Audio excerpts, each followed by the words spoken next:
Ito yung taro flavor at saka ito yung winter melon. So,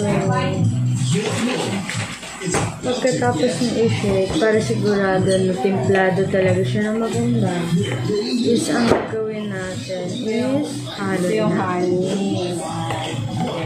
Parang, I like taro. Ang bango. Smells Di good. ba favorite mo naman yun dati yung taro dun Yung sa Rob, na binibili namin. Na taho. Taho naman yun guys, pero taro Flavor. Kaya rin yun. Mahilig kasi ako kumain. Halo dati guys. Kaya sobrang taba yun. Pero ngayon, Kilikili mo tayo kita. kasi naghahalo ako. So yun guys. Yung taro okay na. Shake. Ito na. Almost finish na. Yung kay Dos. So guys, masaguntay natin ha. So yun, ito yung straw namin. So hintay na lang natin. Tikman natin. So isi-shake na natin. Sarap. Balikan ko muna guys yung sago ha. Uy, pumuntik man yan. Joke.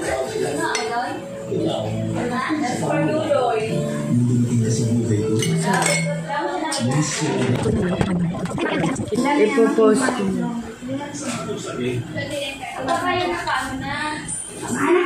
So guys, please subscribe to my mama's channel and click the button here. So guys, ito. We decided na dalawa na lang gawin namin na 1.5 kasi para hindi kumulang. Meron pa naman kaming natirang mga sachet. Ito pa. So, kailangan lang naman natin tatlo. Anim. So, 1, 2, 3. Yung gagamitin natin tubig, alkaline water namin. Produkto ng HNG. So, masarap po yung tubig namin. So, this thing will be amazing talaga mamaya. Yung smell pa lang sobrang, sobrang sala. So, wait lang guys ha. Medyo parang may forever sa pagluto ng sago. Buti pa yung sago, may forever sa Guys, ito na yung isa naming gagamitin. So, may pangalan pa talaga kasi baka mapagkamalan tubig nito.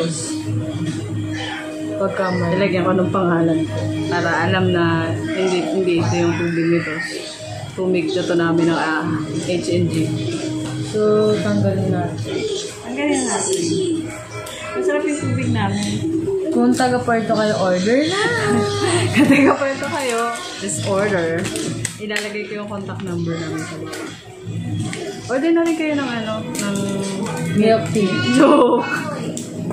Busy na. So, babawasan natin. Basa mo konti para ma-share. Mga hanggang dito. Mo. Bye! So, maglalagay na kami.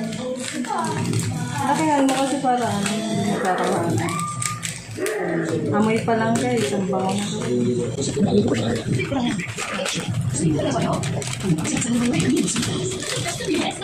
So, yan yung sinasabi ni Mama na hindi ayos yung kitchen namin. Inaayos. Pinapaganda pa po ni Mama B yung kitchen. Shout out kay Mama. Project kasi yan ni Mama. So, ito na guys. Meron kaming dalawang 1,500 ml na winter melon. Milk tea.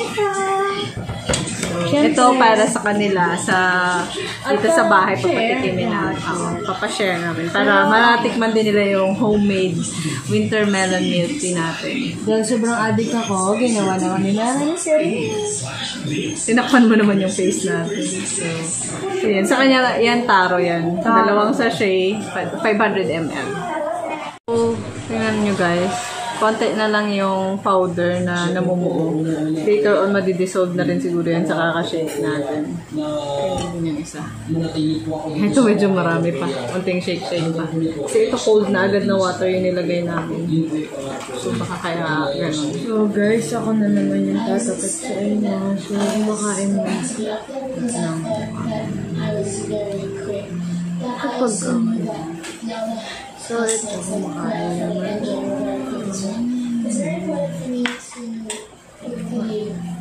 Order kayo sa amin ng milk tea.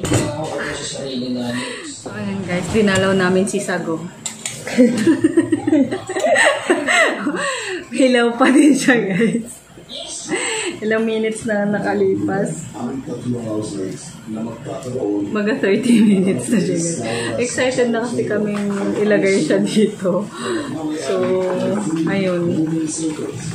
Hindi pa rin siya luto. Dinalaw namin siya kanina. Kaya nagpaalam kami saglit dito.